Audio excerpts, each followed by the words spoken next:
নমস্কার, সহজ বিজ্ঞান ও অঙ্ক চ্যানেলে আজকে আমরা শতকরার অঙ্ক অর্থাৎ পার্সেন্টেজের কয়েকটি অঙ্ক সম্বন্ধে আলোচনা করব।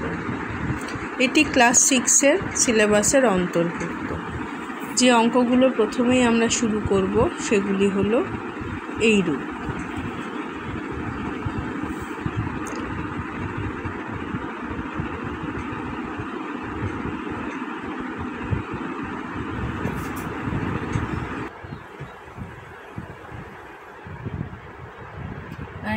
by 100 is equal to 19%. 3 by 5 প্রথমে 5কে আমরা 100-এ পরিণত করব। সেজন্য আমাকে লব এবং হর দুটোতেই 20 দিয়ে গুণ করতে হচ্ছে। উপরে হলো 60, নিচে 100, তাহলে এটা হলো 60%। পরের অঙ্ক 7 by 10, 10কে আমাকে 100 করতে হলে 10 দিয়ে গুণ করতে হচ্ছে। উপরেও 10 দিয়ে গুণ করছি, তাহলে উপরে হলো 70 এবং নিচের ভগ্নাংশ হলো 100, অর্থাৎ এটি হলো 70%।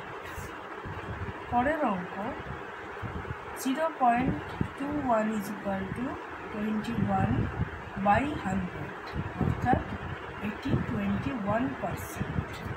নেক্সট অঙ্ক 0.05 is equal to 5 by 100, অর্থাৎ এটি 5%।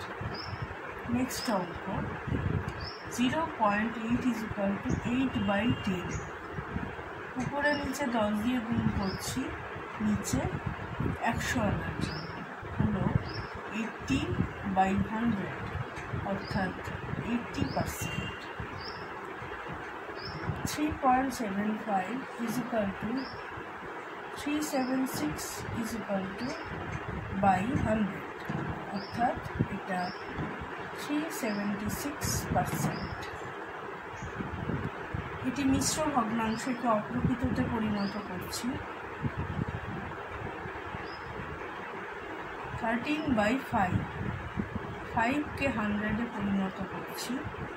উপরে নিচে 20 দিয়ে গুণ করলাম, নিচে 100, উপরে 260, অর্থাৎ এটি 260%। 2.5 is equal to 25 by 10, নিচে 100-এ পরিণত করতে গেলে উপরে নিচে 10 দিয়ে গুণ করছি, অর্থাৎ 250 by 100, অর্থাৎ এটি 250%।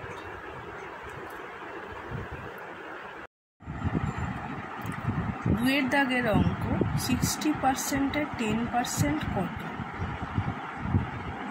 60 ইন্টু 10 by 100,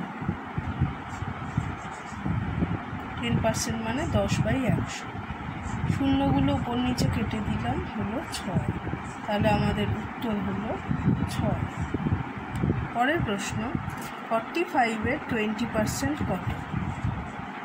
45 এর মানে গুণ, 20% মানে 20 by 100।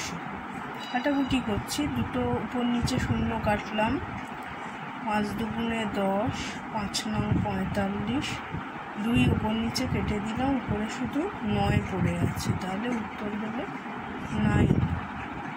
পরের প্রশ্ন 160-এর 40% কত? 160 এর 40% মানে 40 by 100, উপর নিচে দুটো করে শূন্য কেটে দিলাম, তাহলে 416, উত্তর হচ্ছে 64। পরে একটি প্রশ্নের অঙ্ক আছে। দাদু মেলায় যাওয়ার জন্য 50 টাকা দিলেন, সেই টাকার 70% মেলায় খরচ করলাম, বাকি টাকা জমালাম।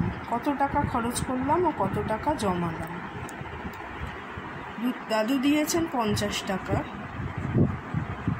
এবং তার 70% মেলায় খরচ করেছি, তাহলে খরচ করলাম 50-এর 70% মানে 70 by 100, তাহলে কাটাকুটি উপর নিচে দুটো করে শূন্য কেটে হলো 5 সাথে 35 টাকা খরচ করলাম।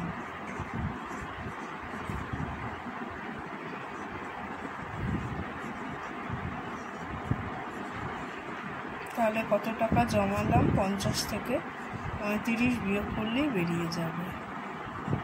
জমালাম